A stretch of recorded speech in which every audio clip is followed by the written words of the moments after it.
শেরেবাংলা নগর থেকে যুক্ত রয়েছেন সহকর্মী বেলায়েত হোসাইন। চলে যাচ্ছি বেলায়েতের কাছে। বেলায়েত, জানাবেন যে শেরেবাংলা নগর যেই কেন্দ্রটিতে আপনি রয়েছেন এই মুহূর্তে সেখানকার সবশেষ পরিস্থিতি।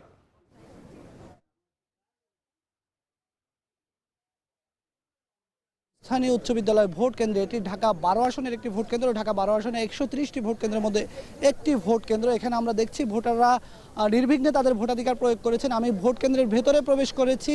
আমি দেখেছি প্রত্যেকটি দলেরই পোলিং এজেন্টরা রয়েছেন। ভোট মোটামুটি নিরবিচ্ছিন্নভাবে ভোট হচ্ছে।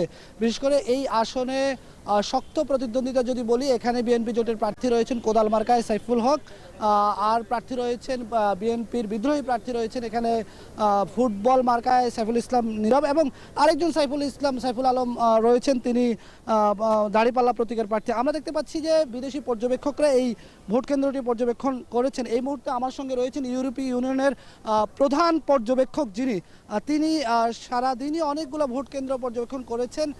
এই মুহূর্তে এসে তিনি এই ভোট কেন্দ্রটি পর্যবেক্ষণ করেছেন। আমরা তারা যে পর্যবেক্ষণ করছেন তাদের মূল্যায়নটা আমরা জানতে চাইবো। আমার সঙ্গে রয়েছেন ইউরোপীয় ইউনিয়নের প্রধান পর্যবেক্ষক। আমি তার কাছে প্রশ্ন করব, you have been observing various polling station since morning, so did you C?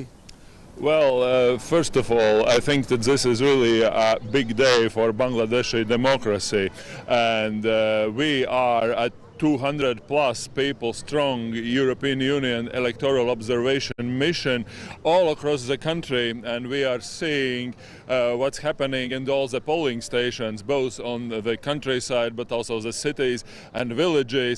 And of course we are all looking forward to have a really trusted, a really credible and really a participatory elections. That's why we are here.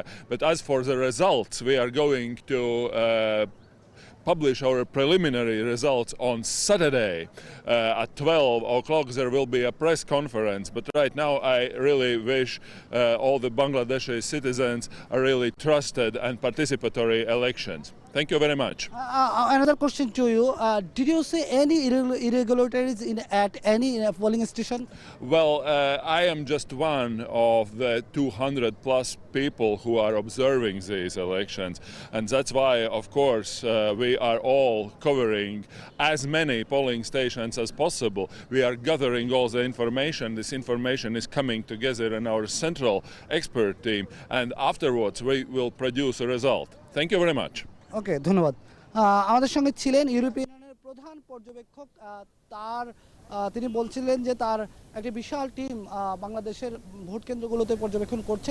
আমার তার কাছে প্রশ্ন ছিল যে কোনো ধরনের কোনো অনিয়ম তিনি দেখতে পেয়েছেন কিনা সকাল থেকে। তিনি বলছেন যে সারা দেশে ছড়িয়ে ছিটিয়ে বিভিন্ন ভোট কেন্দ্রে তাদের যে পর্যবেক্ষকরা রয়েছেন, সেই পর্যবেক্ষকরা যে তথ্য দিবেন সেই তথ্যগুলোকে একীভূত করার পরই তারা তাদের চূড়ান্ত যে পর্যবেক্ষণ সেটি তারা জানাবেন।